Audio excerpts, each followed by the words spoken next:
안녕하세요. 유진투자증권 채널 영업추진팀 이다은입니다.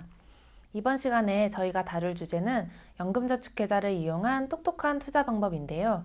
연말정산 등에서 친숙하게 들어본 연금계좌 세액공제는 물론 연금저축계좌를 통해 투자할 때 발생하는 과세 문제 등을 살펴보고자 합니다.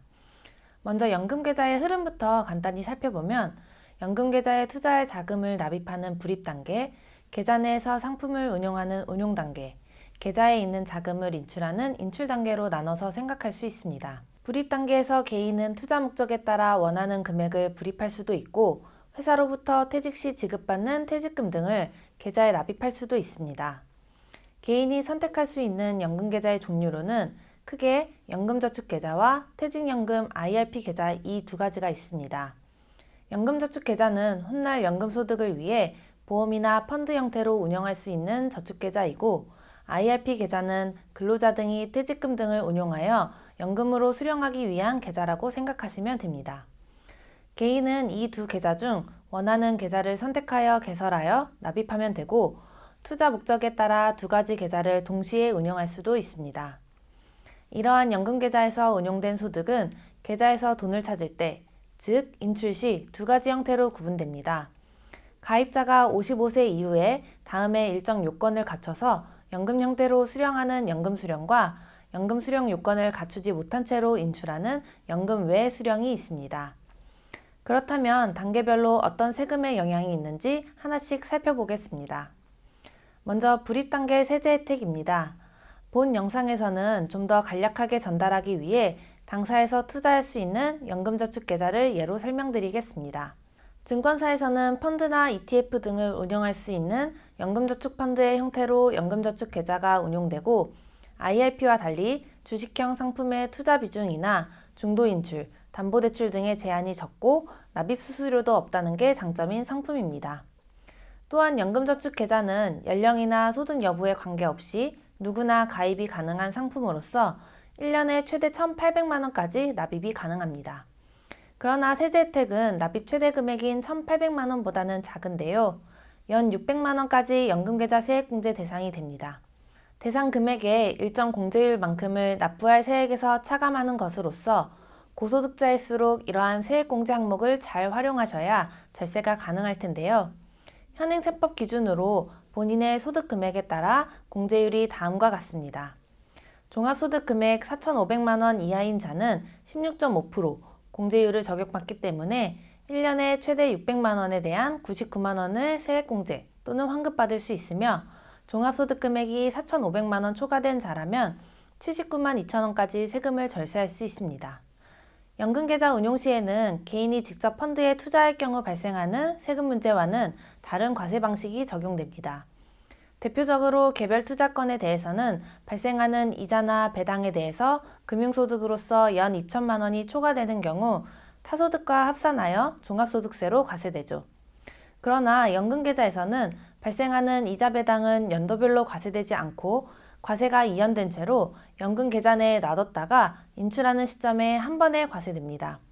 또한 과세 방식이 종합소득 대상이 될 수 있는 금융소득이 아닌 인출 방식에 따라 연금소득이나 기타소득 등으로 과세되는 것이 차이입니다.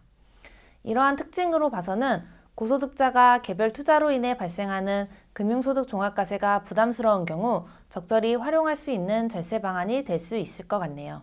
다음은 개별 투자의 경우 운용펀드의 실현손익을 종목이나 기간별로 손익통산이 불가한 데 비해 연금계좌 내 운용 시에는 인출금에 대해 과세되기 때문에 인출 시점까지 발생한 모든 기간의 손익이 통산되는 효과가 있습니다. 즉 개별 투자의 경우 A펀드 수익이 100, B펀드의 손실이 200인 경우를 가정했을 때 개인의 입장에선 총 합쳐서 마이너스 100의 손실을 봤다고 볼 수 있지만 세금에 과세될 때는 A펀드 수익 100에 대한 배당소득은 과세되는 부담이 있습니다. 또한 기간에 있어서도 연도별로 손익이 달라진다면 과세되는 해는 세금을 납부하여야 하고 손실이 난 해에는 납부한 세금에 대해 보상이 되지 않습니다. 그러나 연금계좌였다면 종목과 기간에 상관없이 인출 시점까지의 손익이 모두 통산되어 반영된 채로 과세되겠습니다. 그렇다면 연금계좌는 인출 단계에서 어떤 소득으로 과세되는 걸까요? 인출은 앞서 설명드린 대로 연금 수령과 연금 외수령으로 구분해서 생각할 수 있는데요. 기본적으로 이런 수령 방법을 불문하고 애초에 불입 단계에서 세액공제를 받지 않은 금액에 대해선 인출할 때도 비과세 대상이라는 것입니다. 이러한 비과세 대상을 제외한 연금계좌 내 금액은 그 재원에 따라서 소득이 결정되는데요. 가입자가 55세 이후 요건을 갖춰서 연금의 형태로 매년 받는 수령금은 연금수령으로서 전부 연금소득으로 과세됩니다.